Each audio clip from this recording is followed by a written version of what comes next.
Hi there, Mr. Sutton here, bringing you the AB Calculus 3-2 Classwork Extra Practice Solutions on Differentiability Part 1. To find the domain on this problem, we're just asking where the function is defined. So since I don't see any open dots or dashed lines or anything between -3 and 2, I'm going to say the domain is -3, 2 with brackets because we're including those endpoints.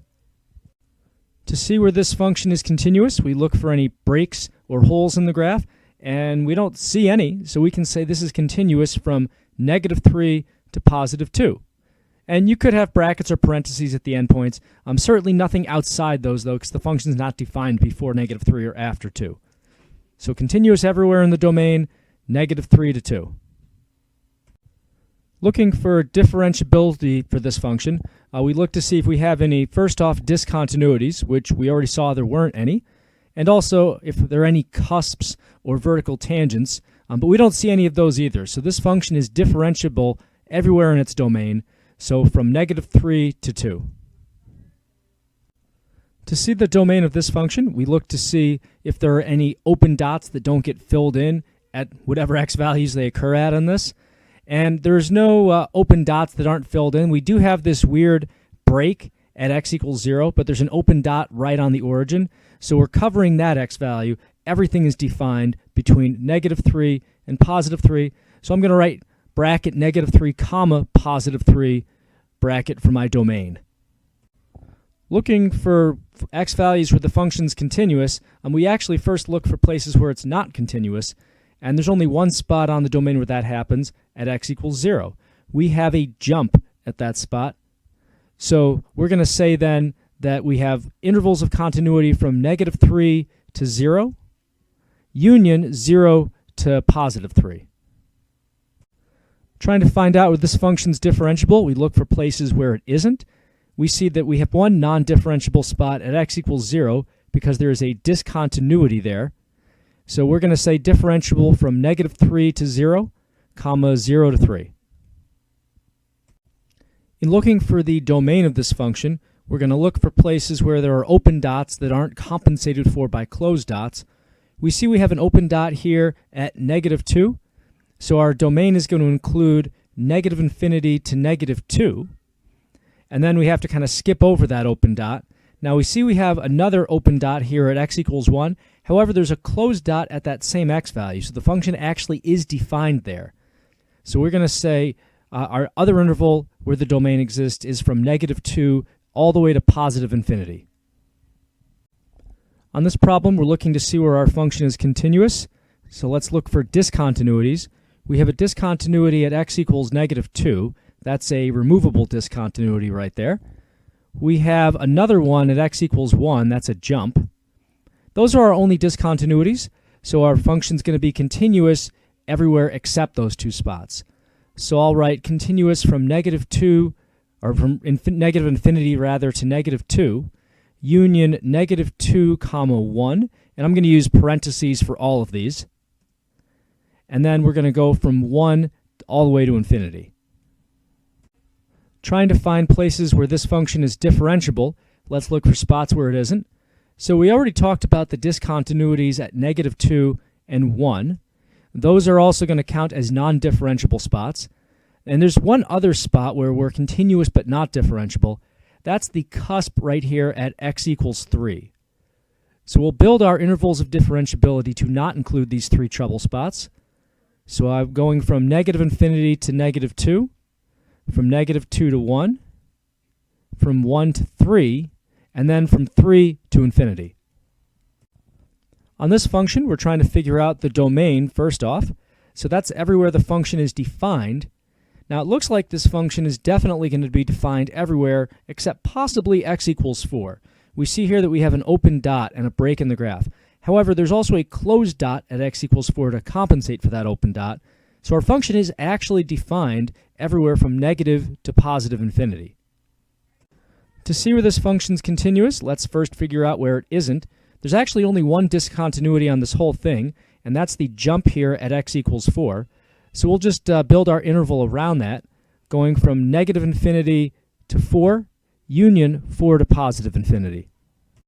To see where this function is differentiable, let's figure out where it isn't and just avoid those spots. So going from left to right, we see that we have a cusp here at x equals -1. The function's continuous but not differentiable there. We have the discontinuity at x equals 4 that we already talked about in part B. And moving along here, we have another cusp at x equals 8, another pointy spot, abrupt change in slope. Moving along, we see that we have a vertical tangent here at x equals 11. And it's kind of hard to tell whether or not it is, but this is pretty much infinitely steep at this spot here. So vertical tangent at x equals 11. And it looks like that's all the trouble spots. So going from left to right then, we have -infinity to -1, -1 to 4, 4 to 8, union, let's see, 8 to 11, and then we're going from 11 to infinity. On this problem, we're given this graph here, and we want to know at which of the following values is g prime of x undefined. So this is the graph of g. They didn't spell it out there, but it is. So let's check out option 1 here, x equals -2. So at -2, we have a cusp.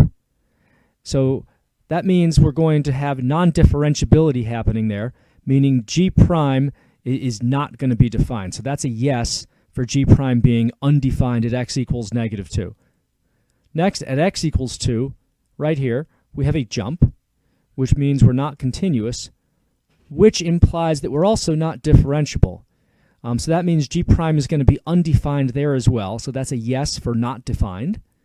And then for option 3, x equals 3, we have a smooth turnaround. We have a slope of 0, which doesn't really mean a whole lot. We're going to be defined there. We're going to be continuous and differentiable at that spot.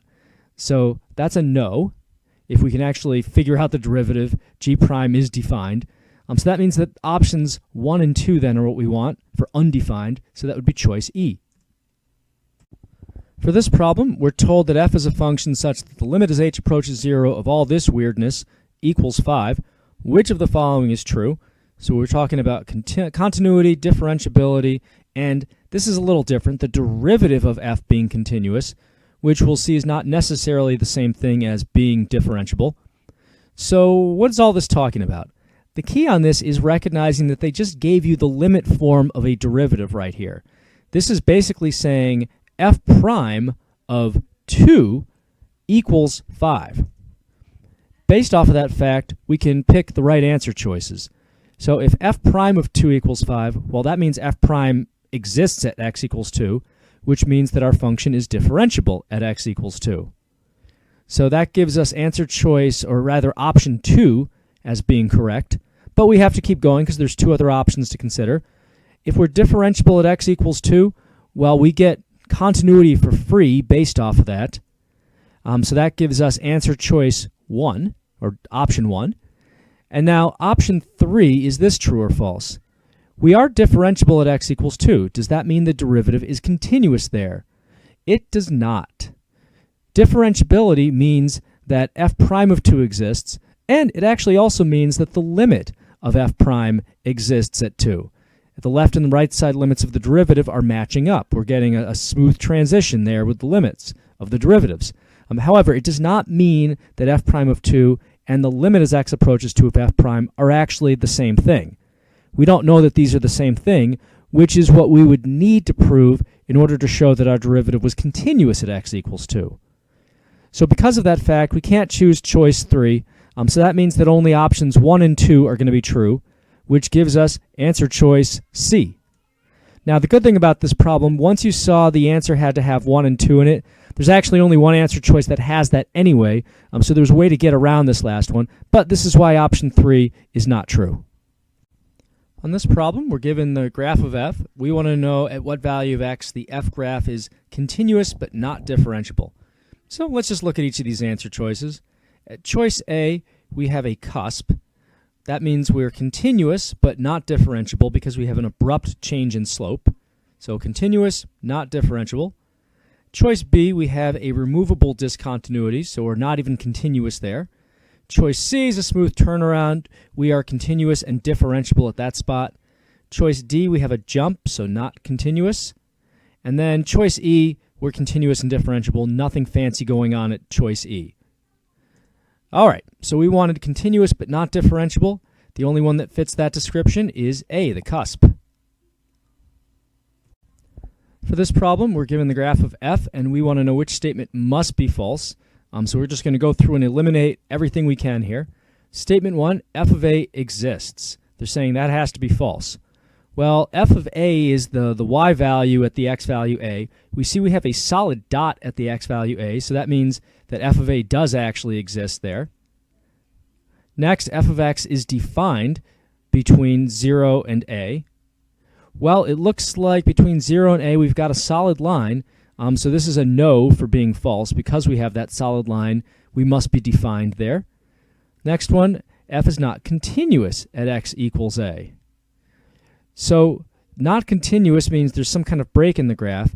There clearly is a break in the graph, so this is a no for this answer choice because we have this removable discontinuity at x equals a, this hole. Next, limit as x approaches a exists, so we're saying we're coming to the same y value from the left and the right, and we definitely are, so this is a true statement, meaning it can't be false. So this is no, approaching the same y value from the left and the right. Last one, well, by process of elimination, it's got to be choice E, but they're saying limit as f prime, as we approach a of f prime exists. So they're saying that our slope is approaching the same value from the left and the right. And that is definitely false. On the left side, our slope is positive. On the right, it's negative. There's no transition in between. So this is a big yes. The left side and right side slope limits do not match up. So then choice E.